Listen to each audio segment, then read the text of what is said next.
Hello दोस्तों, आपका स्वागत हमारे यूट्यूब चैनल पर। मैं एक सिंह इस वीडियो में कराऊंगा रीजनिंग। इस रीजनिंग के लिए बहुत ही आसान विधि द्वारा और संक्षिप्त विधि द्वारा हल कराऊंगा। अधिकांश या फिर सभी प्रतियोगी परीक्षाओं में रीजनिंग की भी एक अहम भूमिका होती है।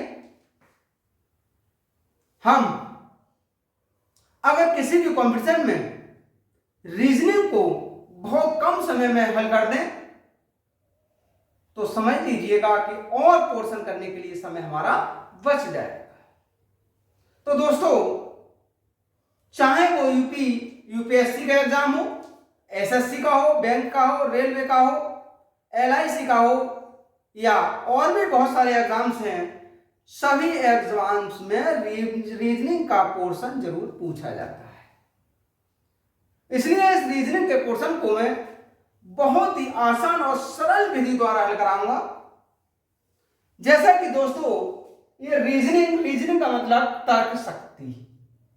तर्क शक्ति दो तरह की होती है, इन्हीं दो भागों में पढ़ाई जाती है, एक वर्बल रीजनिंग और एक नॉन वर्बल, एक भाषिक और एक अभाषिक।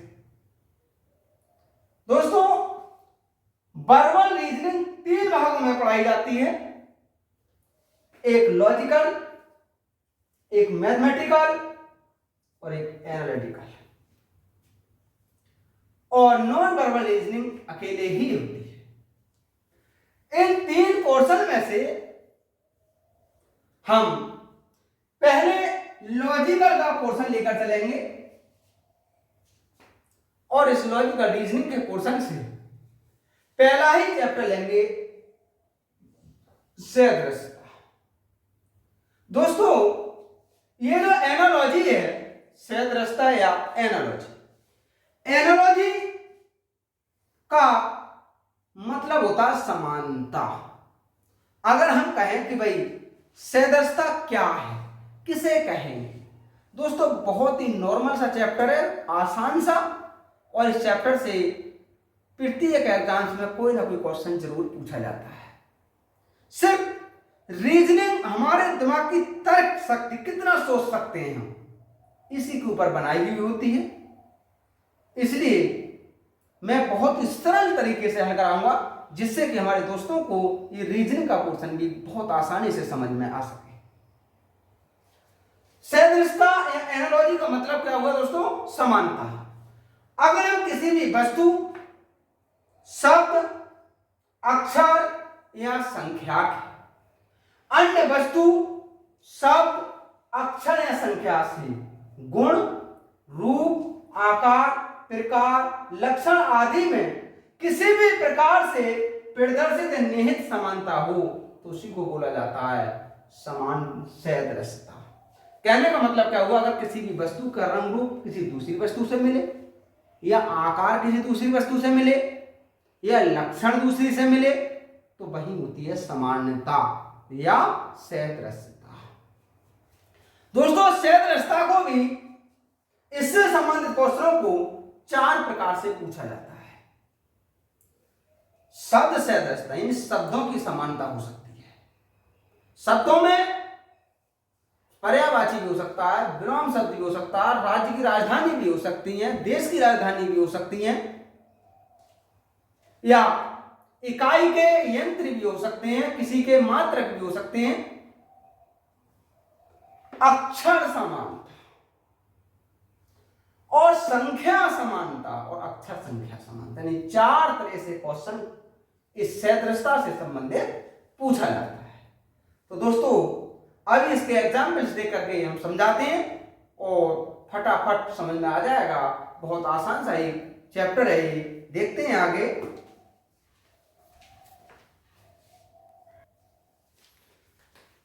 जैसा कि दोस्तों सदृशता से संबंधित एग्जाम्पल्स है ये, जिस प्रकार घड़ी का संबंध सेकंड से है, तो उसी प्रकार कैलेंडर का संबंध इनमें से किससे होगा? तो सदृशता का मतलब अभी बताया था, समानता होता है। तो दोस्तों, पहले ये देखिएगा, घड़ी और सेकंड में क्या संबंध है? जो संबंध घड़ी और सेकंड में होगा वही संबंध कैलेंडर से, इनमें से किसी का होगा।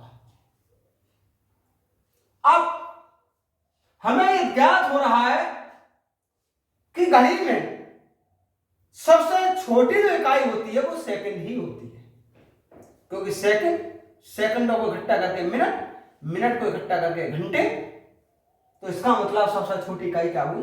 सेकंड। और जब घड़ी की सबसे छोटी इकाई सेकंड है और कैलेंडर में सबसे छोटी इकाई होती है तिथि। क्या होती है दोस्तों? तिथि। तो जैसे कि क्वेश्चन का घड़ी का संबंध सेकंड है, तो घड़ी की सबसे छोटी इकाई सेकंड है, तो फिर कैलेंडर की सबसे छोटी इकाई क्या है? तिथि है। तब इसका ऑप्शन नंबर ए सही होगा।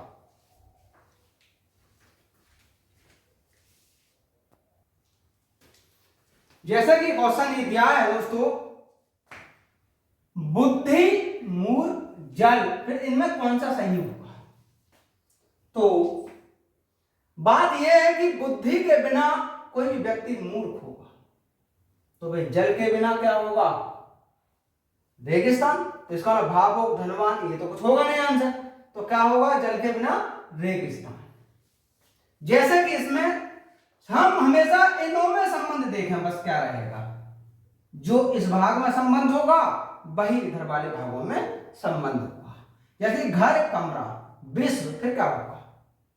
तो हमें पता है कि घर का निर्माण कमरों से किया जाता है, तो वह विश्व का निर्माण जमीन से करेंगे या सूर्य से, हवा से, राष्ट्र से? तो दोस्तों विश्व का निर्माण राष्ट्र से किया जाता है।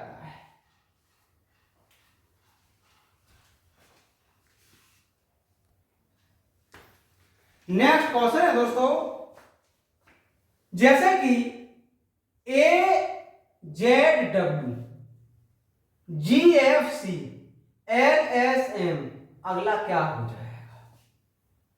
अब ऐसे क्वेश्चनों को हल करने के लिए एक बहुत आसान सा तरीका होता है, इनका नंबरिंग कर दो बस। ए का नंबर आप जानते हैं, जेड का सभी जानते हैं 26, डब्ल्यू का होता है 23, ऐसे ही यहां से कर दीजिए। जी का 7, एफ का 6, सी का 3, ऐसे ही यहां कर दीजिए। एल का 12, एस का 19, एम का 14। अब अगला क्या होगा? तो देखिए इनमें ये देखिए क्या संबंध हो रहा होगा। यहां हमें पता लग रहा है कि ए के बाद सी आ रहा है, जेड से एफ हो रहा है, डब्ल्यू से जी हो रहा है। इनमें क्या संबंध रह रहे होंगे? तो इस वाले पोर्शन से ये पोर्शन कैसे आ रहा है, यहां कर लेते हैं। जैसे ए जेड डब्ल्यू, इस पोर्शन से जी एफ सी किस प्रकार से बन रहा है? ये 1 26 और ये 23, ये 7 6 और ये 3। तो दोस्तों हमें ये पता लग रहा है कि ये 1 नंबर का है और इससे ये जी किस प्रकार से बना है? अगर इसमें 6 जोड़ दें तो 6 और 1 7 हो रहा है। ठीक उसी प्रकार ये जेड में 6 जोड़ दीजिए, तो जेड का मतलब 26 में जब 6 जोड़ेंगे तो कितना होगा दोस्तों? 32, क्योंकि 32 तो अक्षर होते नहीं, अक्षर तो 26 ही होते हैं, तो इसमें छठा अक्षर वो एफ हो जाएगा। अगर हम डब्ल्यू में 6 जोड़ दें, डब्ल्यू का 23 23 है 29 29 होगा, इसमें 3, तो ये हो जाएगा सी। इसका मतलब प्रत्येक में 6 जोड़ा गया है। अब उसी प्रकार से एल एस एम देखते हैं, जैसे कि एल एस एम, एम का जैसे 12, इसका 19 और इसका 13। दोस्तों एल के में 6 जोड़ दीजिए 18, एस में 6 जोड़ दीजिए 25 और एम में भी 6 जोड़ दीजिए, क्या कितना हुआ? 19। अब 18 किसका होता है? आर का, 25 वाई का और ये एस का, ये हुआ आर वाई एस। तो दोस्तों इसका ऑप्शन आर वाई एस सही होगा और आर वाई एस का मतलब ऑप्शन नंबर ए सही होगा। तो नंबरिंग से हम बहुत आसानी से ढूंढ सकते हैं कि ये जरूरी है दोस्तों, जो संबंध शुरू वाले अक्षरों में होगा वही संबंध बाद वाले दोनों अक्षरों में होगा। जैसा कि नेक्स्ट क्वेश्चन है इसी में ही, वर्गमूल AFI बराबर M, ADD बराबर L और ABA बराबर क्या होगा? वर्गमूल AFI बराबर है M। कहने का मतलब क्या है? A का मतलब तो 1, F का 6 और I का 9, ये हुआ 13 और 13 किसका होता है दोस्तों? M का। फिर ADD कितना होगा? ADD, A का मतलब 1, D चौथे नंबर पर है, ये हुआ 12 और 12 किसका होता है? L का। फिर ABA कितना होगा? A का 1, B का 2, A उसका हुआ 11 और 11 नंबर किसका होगा दोस्तों? 11 नंबर होता है K का। तो इसमें से जो K है वही ऑप्शन ठीक होगा और इसका ऑप्शन नंबर B करेक्ट होगा।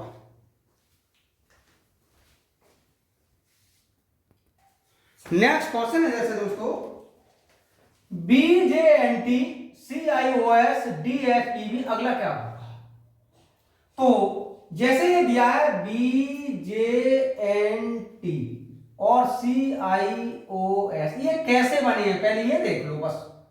B का नंबर 2, J का नंबर 10, N का नंबर 14, T का नंबर 20, C का नंबर 3, I का नंबर 9, O का नंबर 15 और S का नंबर 19।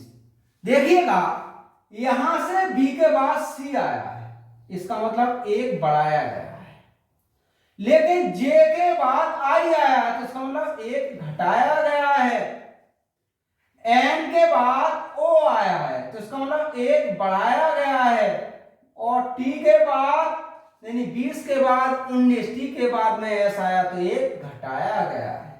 तो इसका मतलब एक बढ़ा फिर घटा फिर बढ़ा फिर घटा, तो ये जो संबंध इन्होंने दिया है वही संबंध इसमें अप्लाई कर दो। ये दिया DHPV, अगला क्या होगा?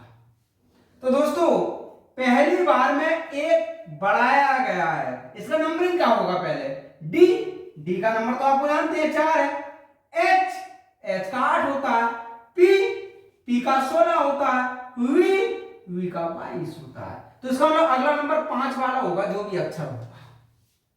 फिर इसमें घटाया गया है, यहां 8 नंबर वाला अक्षर है तो अगला 7 वाला होगा।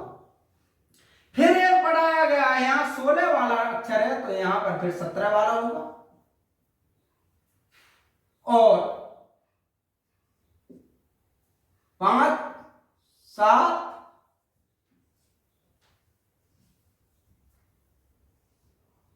यहां 17 वाला होगा और ये होगा 21 वाला अक्षर। क्या अक्षर होंगे? अक्षर मिला लीजिए बस।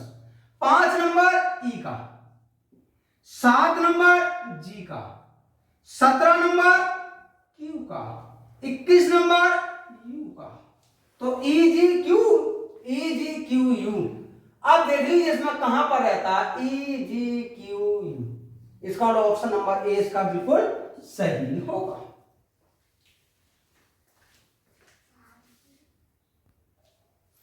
जैसा कि दोस्तों सैद्धांतिकता से संबंधित ये क्वेश्चन संख्याओं पर आधारित है। 7 से 57 तो 13 से क्या बनेगा? पहले ये देखो 7 से 57 किस प्रकार से बना होगा। भाई जिस प्रकार से 7 के बाद 57 आया होगा ठीक उसी प्रकार से 13 के बाद भी अगला अक्षर कोई आया होगा। तो 7 में 57 में क्या संबंध रहेगा? 7 का अगर हम गुणा कर ले 7 8 56 और 1 जोड़ दें 57, अगर यहां से करें तो 13 8 104 और 1 जोड़े 105, तो 105 तो कोई ऑप्शन नहीं है, इसका मतलब ऐसा लॉजिक तो है नहीं इसमें कोई। फिर 7 का वर्ग कर लीजिए और इसमें इतना ही जोड़ दीजिए, 7 7 49 प्लस 8 ये हुआ 57, इसका मतलब यही सही है। अब आगे करके देखते हैं क्या होगा। 13 का अगर हम वर्ग कर दें और 13 प्लस 1 इसमें जोड़ दें, ये हुआ 169 प्लस 14 अर्थात 183। तो दोस्तों जिस प्रकार 7 से 57 आया उसी प्रकार के 13 से 183 आया। इसका ऑप्शन नंबर डी करेक्ट होगा।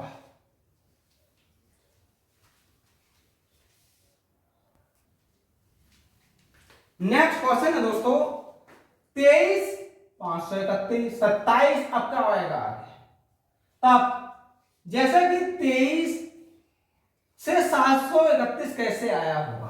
23 का वर्ग करें पहले। 23 का वर्ग कितना होता है 529 और ये है दोस्तों 531। इसको हम इसमें 2 और जोड़ दें तो 531 हो जाएगा। अब ये देखते हैं क्या इस लॉजिक से इसके साथ में भी अपनाने पर इनमें से कोई सा ऑप्शन सही होगा। जैसे कि 27 का अगर हम वर्ग करें तो 729 होता है, इसमें भी 2 जोड़ दें तो 731 होगा और 731 इस ऑप्शन में मिल रहा है। इसका मतलब यही लॉजिक इन्होंने अप्लाई किया है और इसका ऑप्शन नंबर डी बिल्कुल करेक्ट होगा।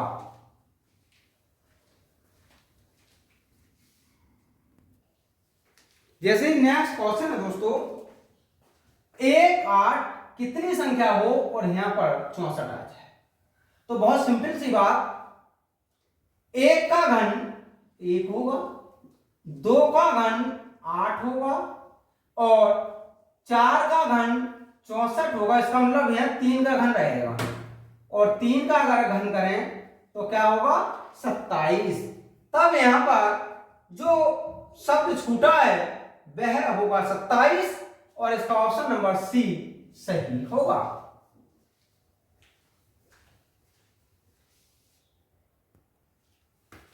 नेक्स्ट क्वेश्चन है दोस्तों जैसा कि ACE 135 है तो DFG कितना रहेगा। ये देखते हैं ACE से 135 किस प्रकार से है। ACE A का A, C का क्रमांक 3 और E का क्रमांक 5, इसका मतलब इनके क्रमांक लिए है। उसी प्रकार से DFG ले लीजिएगा, D का क्रमांक 4, F का 6, G का 7 467। तो देखिए इसमें ऑप्शन नंबर ए बिल्कुल सही होगा।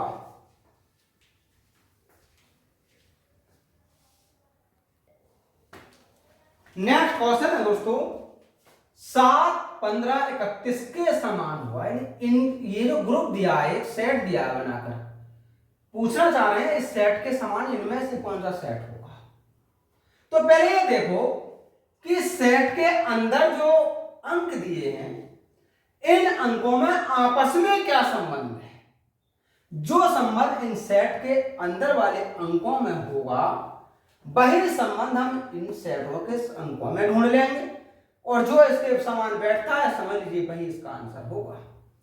अब जैसे 7 से 15 तो 7 गुणा 2 प्लस 1, अब ये 15 हो रहा है, लेकिन 15 गुणा 2 प्लस 1 अभी 31 हो रहा है। अब ये देखते हैं यही क्रम इनमें से कौन से सेट में सही बैठ रहा है।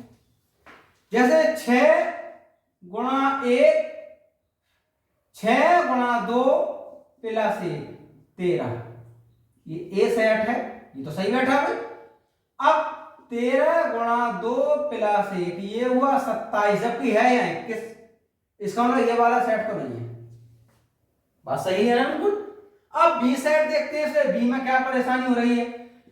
3 गुणा 2 प्लस 1 7, 7 गुणा 2 प्लस 1 15, ये बिल्कुल सही है भाई। इसका मतलब इसका बी नंबर का ऑप्शन सही है, ये सी होगा दोस्तों और ये डी। ये सी नंबर भी गलत और ये डी नंबर भी गलत।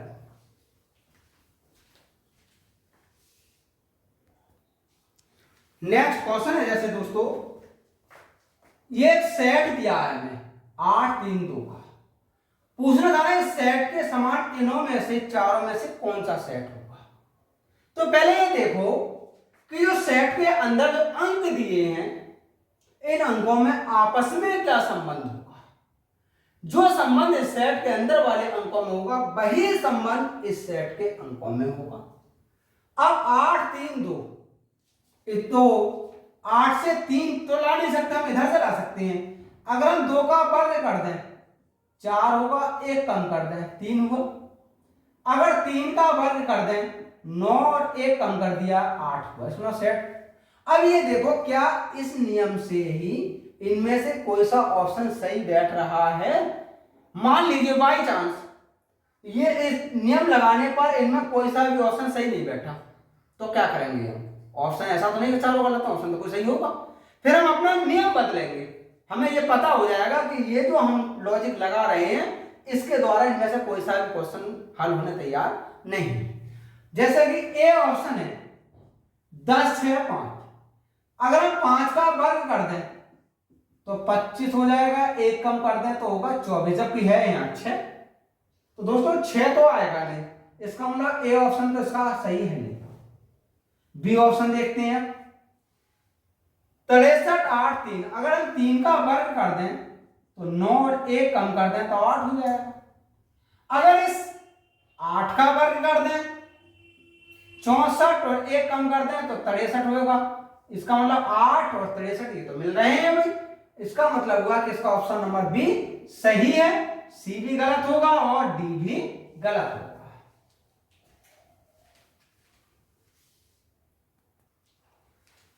नेक्स्ट क्वेश्चन है दोस्तों जैसे 23 29 37 इनके समान इसमें क्या होगा? एक सेट दिया है ये संख्याओं का। अब पूछना चाह रहा है कि ये जो 3 संख्याओं का सेट है इसी सेट के समान इनों में से कौन सा सेट होगा।